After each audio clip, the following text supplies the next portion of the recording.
is the QTV Nightly News coming to you from our studio on Caraba Avenue, and I am Lena Iigwenyiba. Thanks for joining us. Here are the headlines. A 10-member council of the ECOWAS Regional Competition Authority was sworn in on Wednesday during a ceremony in the Gambia. C3G Gambia, with support from the Q Group Foundation and other partners, will conduct free breast cancer screening for about 600 women in the Central River region in commemoration of Pink October.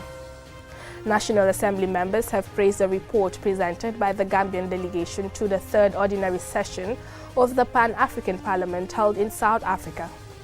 In international news, as the Republic of Guinea marks 66 years of independence today, we look at their country's path from its first president, Sékou Touré, to the military regime now under Colonel Mamadi Doumbouya. In sports news, the Senegalese Football Federation has not renewed the contract of national team head coach Aliou Cissé after his contract ended with the Teranga Lions. Those were the headlines. Now the news in detail.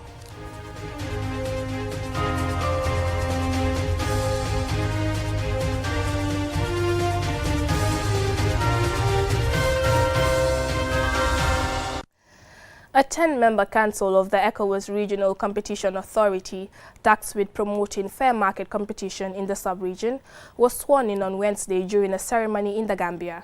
The event was presided over by Dr. Omar Aliou Touré, president of the ECOWAS Commission. Alicia reports. The inauguration of this ECOWAS Regional Competition Authority Council marks a major step towards advancing regional integration and fostering fair competition across West Africa. With 10 members drawn from different countries, the Council is expected to play a vital role in guiding the implementation of competition policies, reviewing commercial activities, and enforcing competition regulation to ensure a level playing field for businesses throughout the sub-region. Dr. Omar Aliou Touré, the president of the ECOWAS Commission, said regional economic integration remains a key priority for his office, just as it was for the founding members of the sub-regional bloc in 1975. He said the establishment of the ECOWAS Regional Competition Authority, which has its headquarters in the Gambia, is to promote trade, investment, and sustainable economic development in West Africa through a conducive environment. President Touré urged the Council to approach its mandate with utmost honesty and professionalism. With the establishment of the ERCA Council, we can only welcome the progress made in setting up and operationalizing the regional competition framework, which will help to address the region's challenges in enhancing intra-community trade and regional value chain development. These challenges, some of which are structural and/or policy related, include the following: barriers to competition. These include anti-competitive behavior by market participants, anti-competitive regulatory barriers, attitudes that hinder the effective development and implementation of competition policies, and the lack of adequate institutions for their implementation. To date, 5 ECOWAS countries do not have competition legislation. Deputizing for the Gambia State Minister Babakar Ujuf, the Gambia's Energy Minister Nani Juara hope the Council will help facilitate fair trade in the sub-region by ensuring markets function efficiently. As we embark on this important endeavor, we acknowledge the diverse economic landscapes that exist within our region. We understand that promoting competition is not only simply about enforcing rules. It is about creating an environment where businesses can thrive, fostering innovation, and empowering consumers to make informed choices. The nomination and selection of the council members are guided by the mandate of the authority to enhance regional competition rules. Dr. Julia Tomasi Anokie, the only woman in the council on behalf of the council members, expressed readiness to deliver to the expectation of the ECOWAS Commission. We also remain aware that ERCA's area of action is the ECOWAS Common Market, and that the treatment to be given to undertakings must reflect this regional market dimension and contribute to the effective free movement of goods and services across all member states and the community. Madam Masanja Touré Lisse, the commissioner in charge of economic and agriculture at the ECOWAS Commission, thanked the Gambian authorities for agreeing to host the ERCA headquarters in 2019. It is hope these council members will live up to the oaths they have taken and so realize the aims of the authority for the benefit of the sub-region. Reporting for QTV News, I am Aliou Cissé. C3G Gambia, with support from the Q Group Foundation and other partners, will conduct free breast cancer screening for about 600 women in the Central River region as part of efforts to save lives in commemoration of Pink October. The month is used to raise awareness of breast cancer. Amadou Tamba tells us more. Breast cancer is a disease in which abnormal breast cells grow out of control and form tumors. If left untreated, the tumors can spread throughout the body. This free breast cancer screening complements government's effort in tackling the deadly disease. Dr. Abubakar Jah, the chairman of C3G Gambia, says the event, which previously took place in Bundung, Biam and other places, will be held in Bansang this year, where they will work closely with the Bansang General Hospital in the screening process. Worldwide, it is known that about 10 million people die every year. 10 million people die every year. The different cancers, I think for breast cancer, about 2.4 million people every year get breast cancer. Cervical cancer, about 2 million get it every year. For liver cancer, I think it is just less than 2 million. For prostate cancer also, quite a number of people get it. About 1.6 or 1.7 million people get it every year. So cancer is very prevalent. And it is as serious in the Gambia. In the Gambia also we have a lot of cancer. The most prevalent is liver cancer in the Gambia, and then we have for women breast cancer.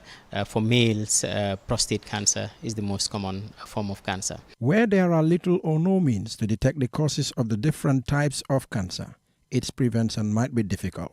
Here is Dr. Jah again. Now, luckily in the Gambia, we have vaccination for human papillomavirus, and the girls that are vaccinated will have will not develop cancer of the cervix, but girls who are not vaccinated have a very high chance of developing cancer of the cervix. So there are preventive measures. In sub-Saharan Africa, prevention and treatment of breast cancer is a pressing health issue. In most high-income countries, breast cancer survival rates after 5 years of diagnosis are at 90%, as compared to 40% in sub-Saharan Africa.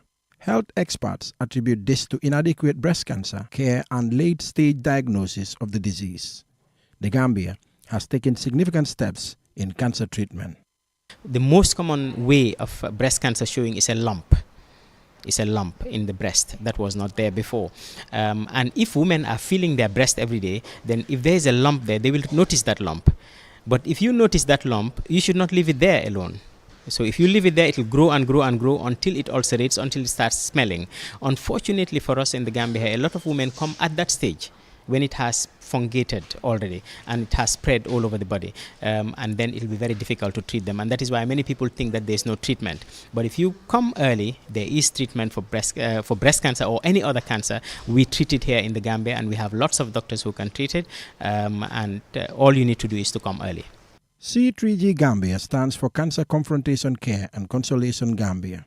With support from partners, C3G Gambia established a laboratory at the Edward Francis Small Teaching Hospital in Banjul to offer free cancer screening and treatment for the public.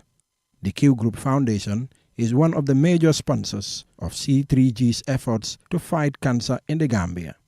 For QTV News, Amadou Tamba. The National Assembly members have praised the report presented by the Gambia delegation to the third ordinary session of the Pan-African Parliament, held from June 18 to July 15, 2024 in South Africa. Momadou Gajaga has more.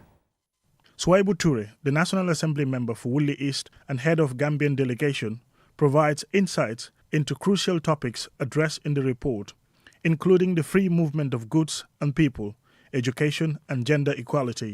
We should place equity at the heart of education policy to ensure that all children and youth on the continent have access to quality education. 3, they should ensure the use of African languages at all levels of education and learning. And 4, they should allocate adequate budgets comprising not less than 1% of GDP towards teacher recruitment and training, development of school infrastructure, acquisition of learning resources, and 5, they should enact policy and legislative frameworks to facilitate competency-based education and training. Bakari K. Baji, The National Assembly member for Fonyi Bintang Karanai expressed his approval of the report, highlighting its focus on the free movement of people as one of the most pressing issues facing the continent. There is a need for us to have free movement if we want to say we are one people. In the absence of free movement, then we are finished. Then we cannot unite. If I am preventing Guineans from coming to the Gambia, if I am preventing Senegalese from coming to the Gambia, then we are not the same people. Then we cannot unite, and then we cannot also have what we want. Regarding the proposal to allocate at least 1% of national budget to education, Honorable Baji emphasized that education is the foundation of any society and thus crucial for fostering growth and development. Education is the bedrock. Education is the foundation. Once you educate the people, you have given them the opportunity to stand on a fitting platform to defend their right, to also acquire the wealth that is necessary for their development. I wonder many times, how do we want to develop the nation in the absence of education? In contrast, Suleiman Saho, the National Assembly member of Central Badebo, questioned the effectiveness of the Pan-African Parliament, stating that it lacks the authority to make significant changes. Pan-African Parliament is a continental parliament, but is more of a toothless budlock, because a parliament that cannot fully legislate, for the people of this continent is really sad. But this is all due to ratification of Malabo Protocol. Omar Jambe, the National Assembly member for Janjanbureh, urged the Pan-African Parliament to advocate for Africa's representation at the United Nations, where critical global decisions are made. As a continent, we don't really have any decision that we can influence before the world leaders. So for me, I want to tax the Pan-African Parliament to really look into that, where in Africa can have the veto powers in order to influence decision at the highest representation. The Pan-African Parliament was established to ensure the active participation of African people in the continent's economic development and integration. It serves as a platform for dialogue and decision-making on the challenges faced by African nations. The Parliament convenes in Midrand, South Africa. Mamudu Gajaga, QTV News. From that story, we now go for a commercial break. When we return, we have more local, international, and sports news stories. Do stay tuned.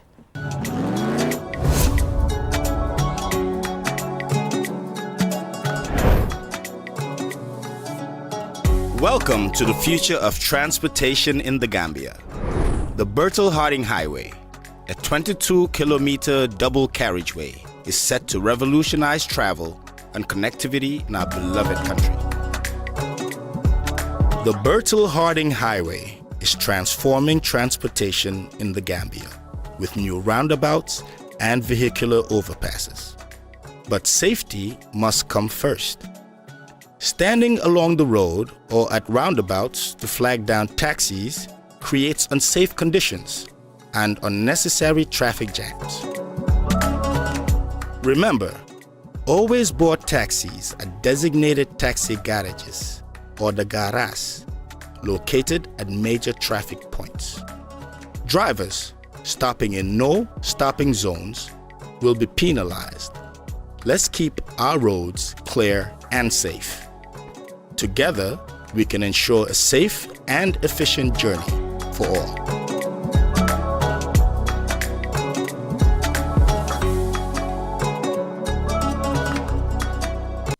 Money and Orange Money has just made money transfer easier. Now you can send money from Gambia to Senegal directly from your Q Money wallet. So what are you waiting for? Get your Q Money account now and start sending money to your friends and families through Orange Money in Senegal now.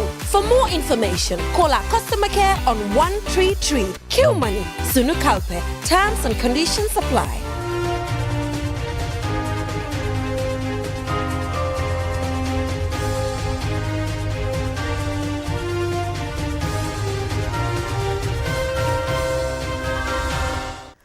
Welcome back, and this is QTV News. On Tuesday, the Association of Non-Governmental Organizations, Tango, launched a two-day capacity-building forum focused on women's political participation and leadership.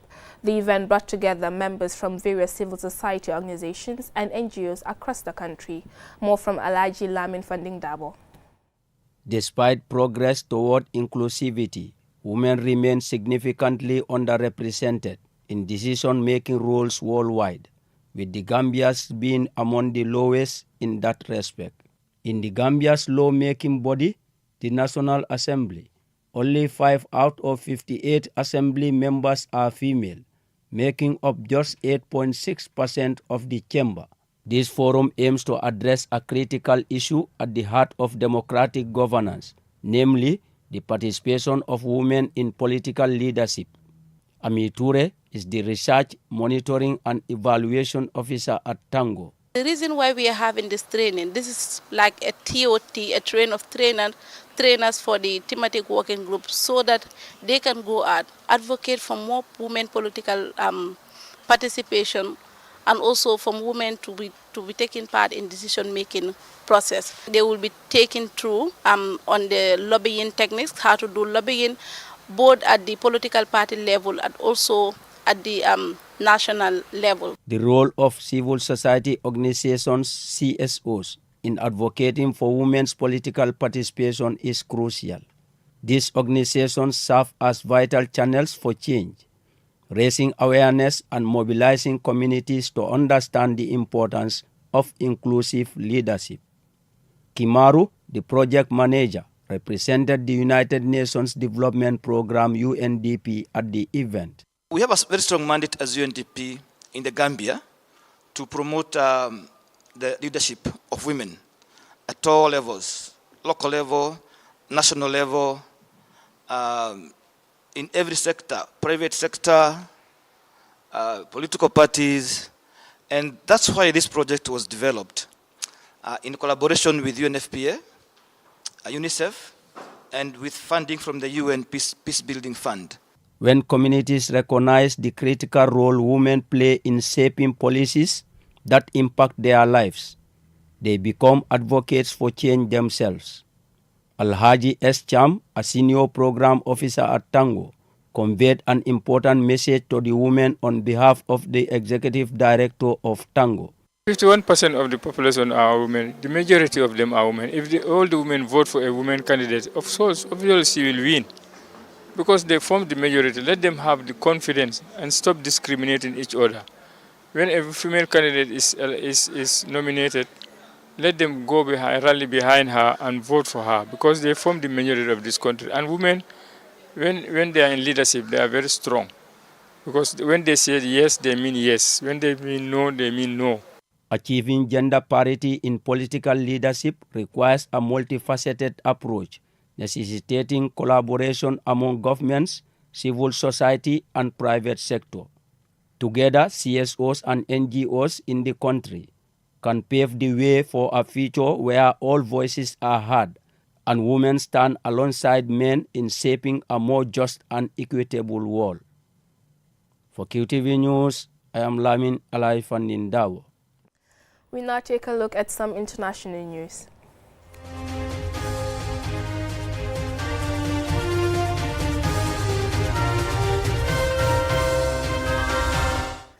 Today, the Republic of Guinea marks 66 years of independence, a nation born in the struggle of self-determination. Its journey from freedom in 1958 to present-day political turmoil has been filled with highs and lows. We look at Guinea's path from its first president, Sékou Touré, to the military regime now under Colonel Mamadi Doumbia. More in this report by Ade Darami. 66 years ago, on October 2nd, 1958, Guinea made history by becoming the first French African colony to declare independence, led by the fiery anti-colonial leader Sékou Touré. Touré's famous words, "We prefer poverty in liberty to riches in slavery," were a defiant rejection of continued French rule. This bold move not only inspired other African countries, it also shaped Guinea's future as a proud sovereign state. Sékou Touré's presidency, however, quickly turned into a repressive one. His government crushed dissent, jailing and executing political opponents in the name of African socialism. Despite dreams of economic self-sufficiency, Guinea's early years were marred by isolation and hardship, even as it remained a symbol of African resistance. Due to the country's isolation by France and much of the West, Touré turned to the Soviet Union and other Iron Curtain countries for help. After years of turmoil and instability, we can fast forward to 2021 and find Guinea in the grip of military rule. Colonel Mamadi Doumbouya seized power in a coup, ousting President Alpha Condé, who had controversially extended his rule through a constitutional change. Initially welcomed by some for ending Condé's authoritarian grip, Doumbouya's military junta now shows little sign of relinquishing control. His government promises democratic elections, but critics argue that his tight hold on power and the cult of personality he is cultivating suggests otherwise. As might be expected, the armed forces and the security services took center stage at today's independence celebrations. 66 years after breaking free from French colonial rule, the Republic of Guinea remains a country where the fight for true democracy and freedom continues. The question now is, will this military regime lead to lasting change or more of the same? For QTV News, I am Ade Darami. In sports news now.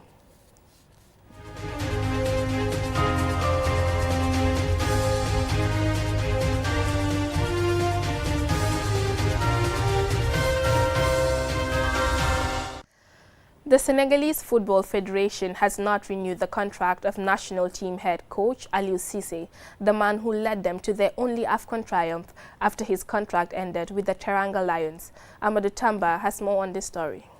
Aliou Cissé's tenure that brought the 2021 African Cup of Nations title for Senegal has ended after the federation decided not to renew his contract. Cissé was born in Ziguinchor before moving to Paris at the age of 9 with a dream of playing for Paris Saint-Germain. He captained the Senegal national team to the 2002 AFCON final as well as the quarterfinals of the FIFA World Cup where Senegal famously beat France 1-0. In March 2015, he was appointed the head coach of the senior national team. He qualified Senegal to the 2018 FIFA World Cup in Russia, becoming the first team in FIFA World Cup history to be eliminated due to fair play tiebreaker rules. He also took them to the 2022 World Cup knockout stages.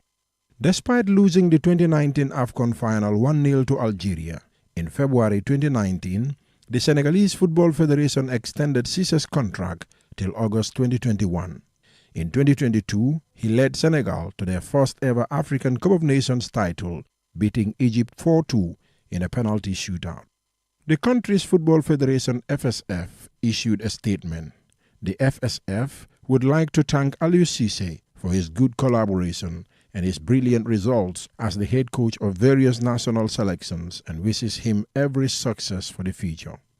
The timing has surprised many, as Cissé had scheduled a press conference for this Friday to announce his squad for the next round of matches.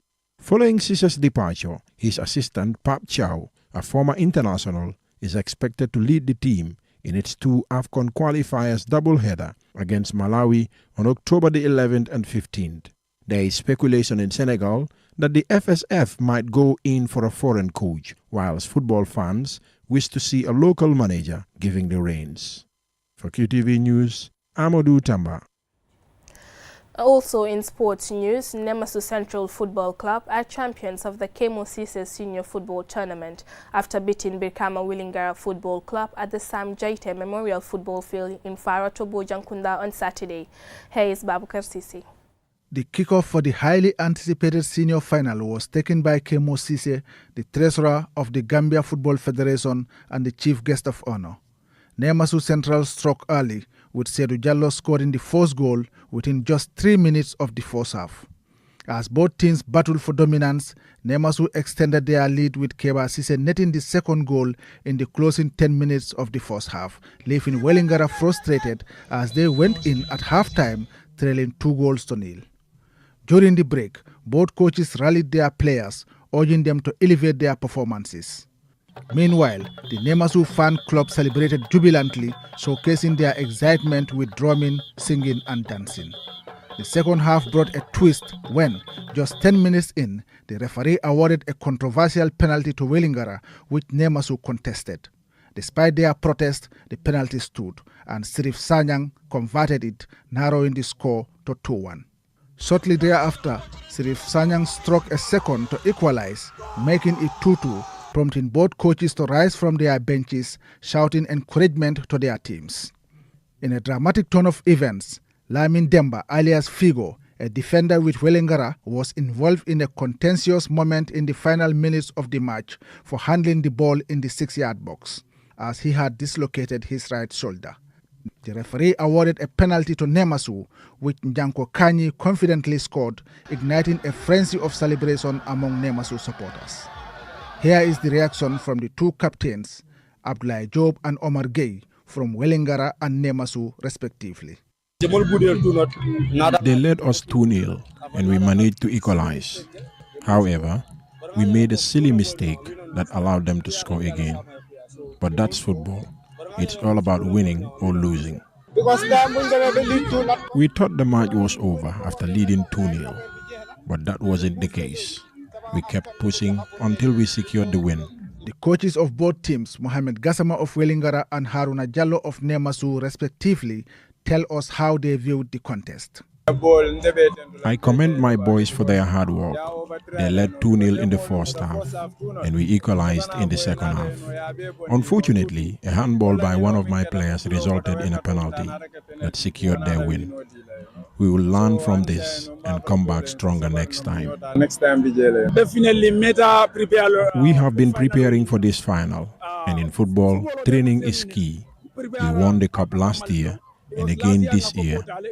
We shouldn't have let them equalize after leading by 2 goals, but I'm very happy with this victory. Buba Sedikan is the assistant PRO of Farato Bojankunda Youth and Sport Association. The tournament ends today, but we will be starting the junior tournament soon. We are facing numerous challenges, including holes in the pitch and incomplete fencing.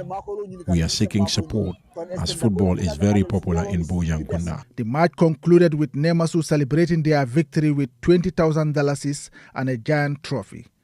Runners-up Welingara FC received $15,000. Babukar Sise, QTV News. Well, that's all we have for you in this bulletin. Join us at 10 p.m. for another bulletin. Thank you for watching.